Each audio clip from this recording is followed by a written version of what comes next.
Alright guys, today we're going to be talking about the side of trading that nobody wants to talk about, but the reality is this part of the study is crucial for consistent profitability, paying yourself 10 years down the line. So I want you guys to take a look at this losing trade execution on the AMP live account right now.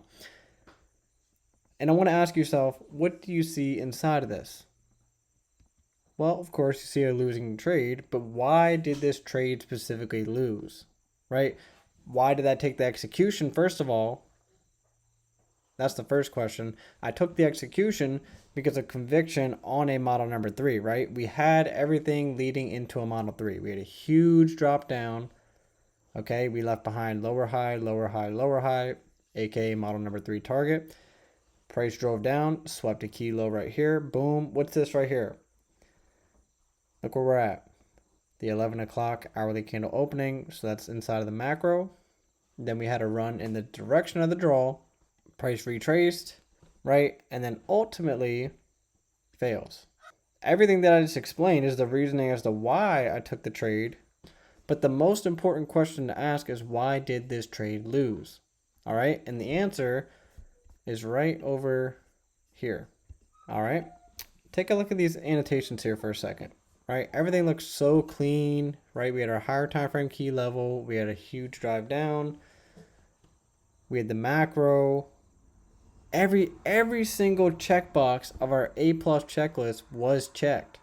All right, but there was one thing missing, and that thing missing is already actually written on the chart. No light bulb displacement. But you might be like, oh well, that's like the least important part, but you're wrong. Let me tell you why. Take a look at this displacement leg right here. Is this smooth, clean, right, to the point, direct, obvious? Not particularly. Why is that?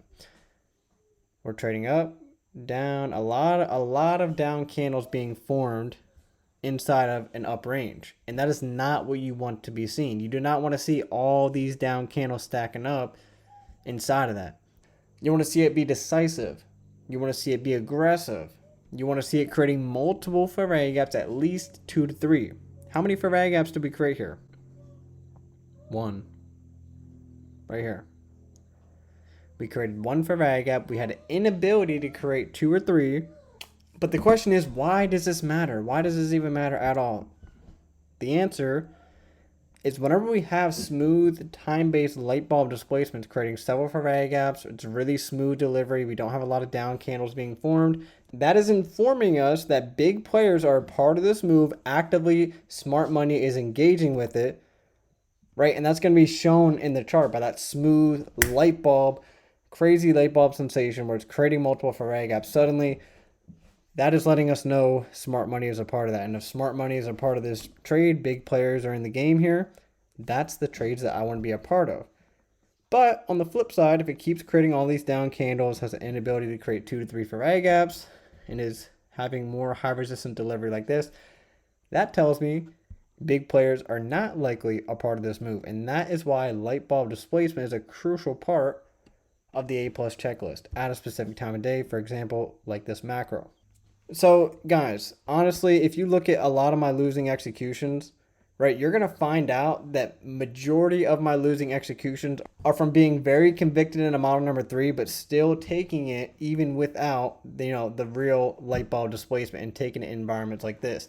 That is the common denominator that I keep finding myself at, where 90% of my losses are from a scenario like this. So now that we've studied a losing execution and I walked you guys through why it lost, let's actually go to a winning execution and give you an example of what a real light bulb displacement type of model number 3 trade looks like. All right, so here's a winning trade example from a light bulb displacement model number 3. This is the last trade that I took live with the Discord fam. Called out this model number 3 target. But there's one huge difference between the last execution that I just showed you and this execution, and why this one was actually profitable. Okay, so obviously you fast forward later on, you can see this example really gave me tough resistance after initial light bulb moves. All right, so here's the NASDAQ here on a Friday, and you're probably looking at this and saying, oh, well, wait a minute. Isn't this just like the last execution where it was a lot of down candles being formed, really high resistant? Stay patient for a second because I'm giving you tougher examples for a reason, right? Some trades are simply just bad executions that you shouldn't take, right? And then lead to a loss. And there's also some tough trades like this one that are good entries, but won't exactly give you all your targets hit, and it'll give you tough resistance after the entry. Okay, so pretty much same premise here, right?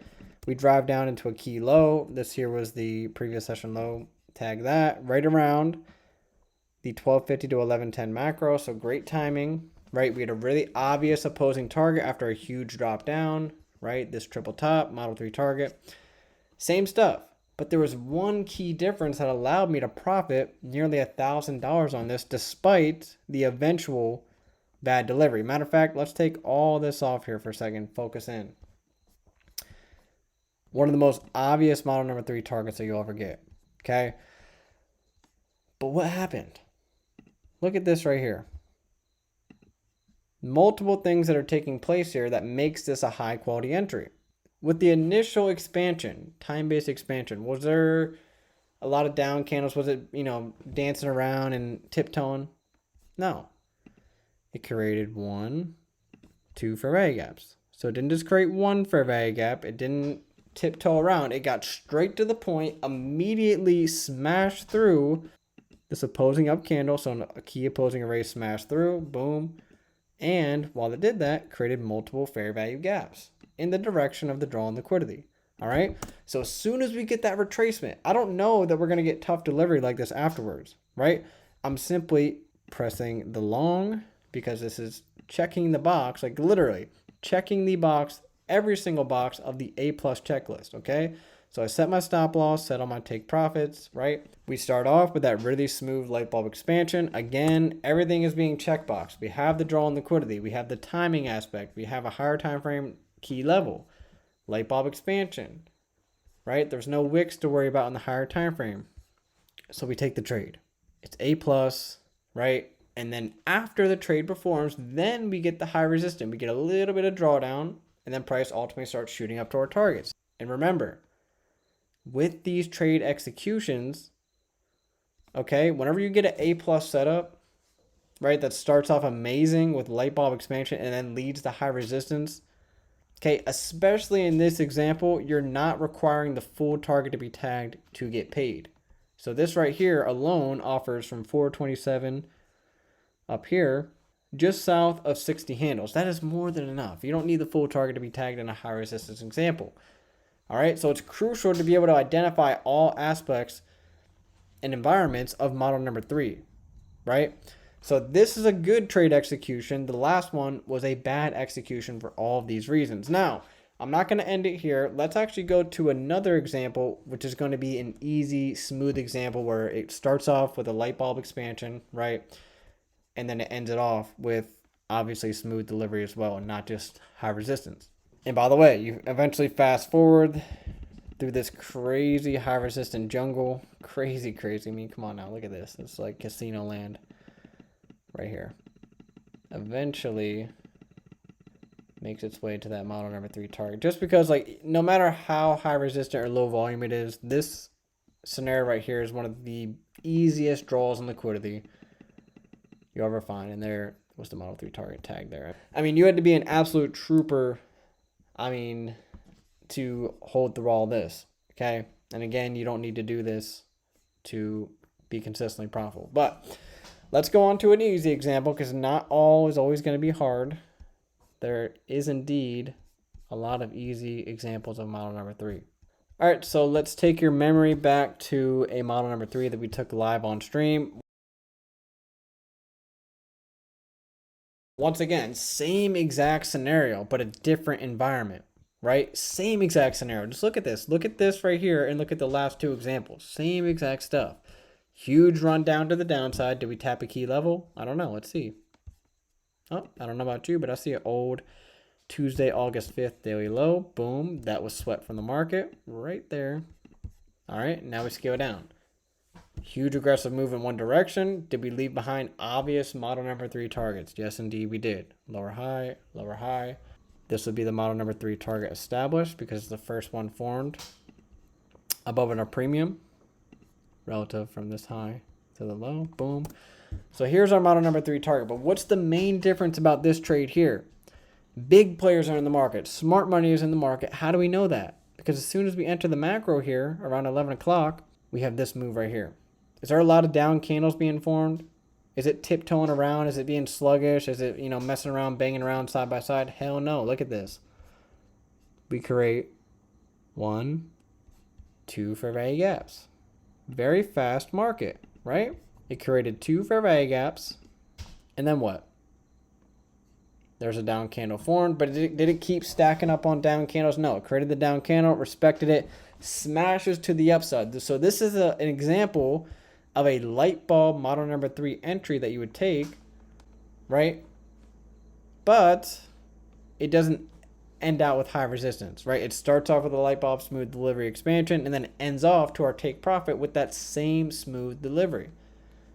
So there's always going to be different market conditions, environments, and you need to know how to adjust relative to them. So I've given you 3 examples of 3 different market environments. 2 of them are absolutely tradable. One of them, you should just sit to the sideline, which was the first example that I gave. Remember, where does the stop loss go? Right here. It goes below 2 fair value gaps and the down candle, and then you target the Model 3 target. So I've given you 3 examples. I'm going to pop up the executions here. All right, and here actually was the execution that we took live on stream with the AMP live account. Again, there was that Model 2 entry with the inversion fair value gap.